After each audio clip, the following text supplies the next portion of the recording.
माता दी भक्तजनों, कैसे हैं आप सब। आप सभी पर माता रानी की कृपा बनी रहे। चलिए आज जानते हैं एक बहुत ही दिलचस्प कहानी। क्यों लगाते हैं भगवान शिव अपने पूरे शरीर पर भस्म। इससे जुड़ी हुई एक बहुत ही रोचक घटना शिव पुराण में मिलती है। एक बहुत ही सुंदर कहानी। भगवान शिव अपने पूरे शरीर पर भस्म लगाए रहते हैं। किसी भी फोटो में अगर हम देखते हैं, कहीं भी देखते हैं, तो भगवान का श्रृंगार भी उन भस्म से ही होता है और उनके सिर माथे पर भी भस्म का ही तिलक लगा होता है। शिव पुराण में इस संबंध में एक बड़ी ही दिलचस्प कहानी मिलती है। तो चलिए सुनते हैं क्या है वो कहानी। एक संत थे जो खूब तपस्या करके शक्तिशाली हो चुके थे। वे शिव के बहुत बड़े भक्त थे और केवल फल और हरी सब्जियां खाते थे, इसलिए उनका नाम पड़ गया प्रनंद। अपनी तपस्या के जरिए उस साधु ने जंगल के सभी जीव जंतुओं पर अपना नियंत्रण स्थापित कर लिया था। ऐसे करने से वो उनके गुणों से, उनकी तपस्या से, कहने का अर्थ था कि वो जितने भी जंगली जानवर थे वे सब उनके नियंत्रण में थे। जैसा वो कहते थे वैसा ही करते थे।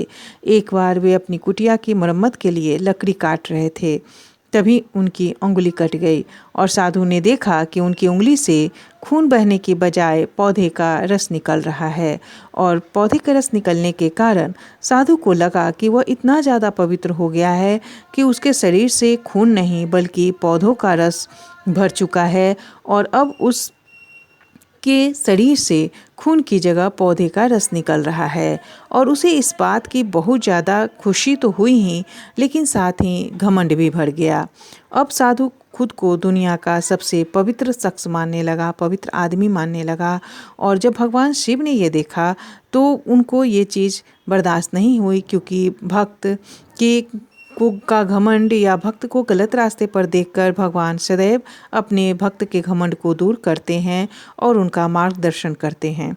इसलिए भगवान शिव ने जब यह देखा तो उन्होंने एक बूढ़े का रूप धारण किया और उस बूढ़े व्यक्ति के पास आ पहुँचे। बूढ़े व्यक्ति के भेष में छिपे भगवान शिव ने साधु से पूछा कि क्या बात है, तुम इतने खुश क्यों लग रहे हो। तब साधु ने बताया कि वह इस संसार का सबसे पवित्र व्यक्ति है, क्योंकि उसके शरीर से सिर्फ फलों का रस ही निकल रहा है, न कि खून। ये सब बात जानकर जब शिव जी ने कहा कि लेकिन जब भी पेड़ पौधे अगर जल जाएं तो उनसे तो सिर्फ राख निकलता है, तो इसका मतलब है कि एकमात्र सत्य जो है वह तो राख है, भस्म है।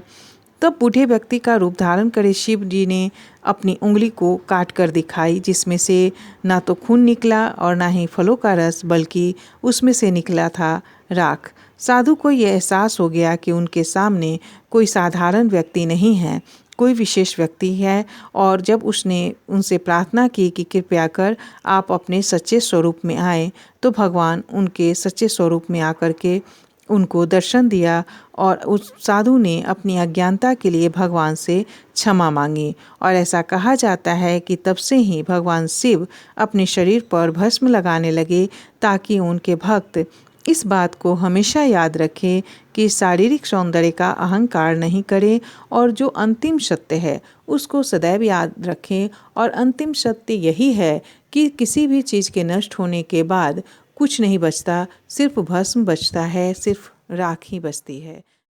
एक अन्य मान्यता के अनुसार शिव का न आदि है न अंत, और शिव को मृत्यु का देवता भी माना जाता है। इसीलिए भी शिव भस्म को अपने शरीर पर लगाते हैं और वो ये संसार को दिखाना चाहते हैं, अपने भक्तों को दिखाना चाहते हैं कि वास्तविकता शरीर नहीं है बल्कि मौत ही अंतिम सत्य है।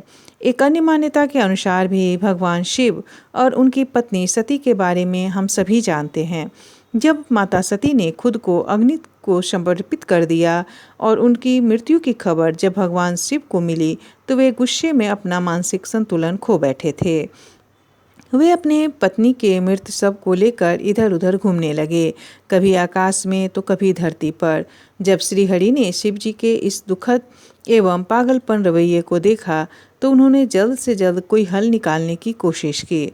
अंततः उन्होंने भगवान शिव की पत्नी के मृत शरीर का स्पर्श कर इस शरीर को भस्म में बदल दिया। हाथों में केवल पत्नी के भस्म को देखकर शिव जी और भी परेशान हो गए और उन्हें लगा कि वे अपनी पत्नी को हमेशा के लिए खो चुके हैं।